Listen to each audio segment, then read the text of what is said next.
አንደኛ ቆሮንቶስ ምዕራፍ 10 ከቁጥር 21 ላይ የጌታን ጽዋና የአጋንንትን ጽዋ በአንድ ላይ ለምን ትጠጣላችሁ? ጠረጴዛ የሚበለው ወንበር የሚበለው ምን የሚበለው ታቦትን ግን አይደለም።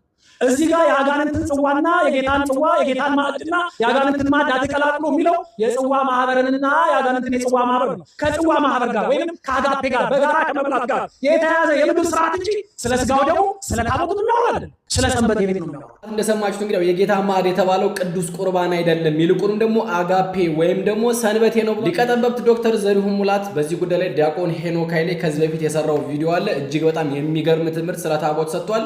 እሱን ቀጥሎ አሰማችኋለሁ። ከዛ ቤት እናንተ እንደተለመደው አካውንቱን ፎሎ፣ ቪዲዮውን ደግሞ እጅግ አብዝታችሁ ሼር፣ ኮፒ ሊንክ፣ ሪፖስት፣ ዱት ላይ ክብሬት እንድታደርጉ በእግዚአብሔር ስም እጋብዛችኋለሁ።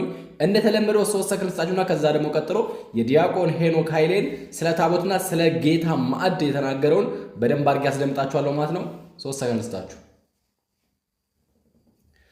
አመሰግናለሁኝ። አካውንት ስለተዳከም የሚጠብቅባችሁ አጋቸው ቤት ተስፋ አደርጋለሁ። አሁን ቀጥታ የማሰማችሁ ዲያቆን ሄኖክ ኃይሌ በዚህ ጉዳይ ላይ የሰጠው ማብራሪያ ነው። ቀጥታ ወደ ቪዲዮ እንሄዳለን ማለት ነው። እስከ መጨረሻው ልትከታተሉ በእግዚአብሔር ስም ጋብዛችኋለሁ። መልካም ቆይታ ይሁንላችሁ። ስጋው ደግሞ የምንቀበልበት የምናቀርብበት የምንፈትትበት ስርዓተ ቅዳሴ መንበሩ እና ታቦቱ በአጠቃላይ አገልግሎቱ የሚፈጸምበት ቦታ የጌታ ማዕድ ተብሎ ይጠራል፣ ወይም ቴብል ኦፍ ዘ ሎርድ ተብሎ ይጠራል። በግሪኩ ጠረጴዛ ትራፔዛ የሚለው ወርድ ማለት ነው። ጠረጴዛ ማለት ነው። በዲበዛቲ ጠረጴዛ በዚህች ጠረጴዛ ላይ ይላል ቄሱ በቅዳሴ ላይ በዲበዙንቱ ታቦት መንፈሳዊ በዚህ መንፈሳዊ ታቦት ላይ ባኖር ነው በዚህ ህብስትና በዚህ ጽዋ ላይ ፊትህን ግለጥ ይላል።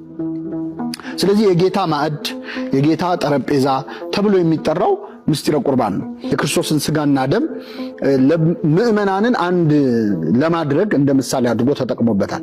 ከዛ ለጣዖት ከሚሰዋ ነገር ጋርም ያነጻጽረዋል።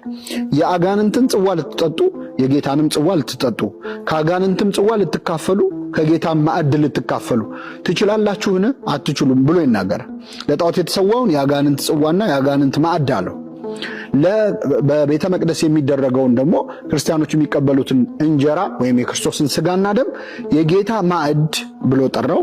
የጌታ ማዕድና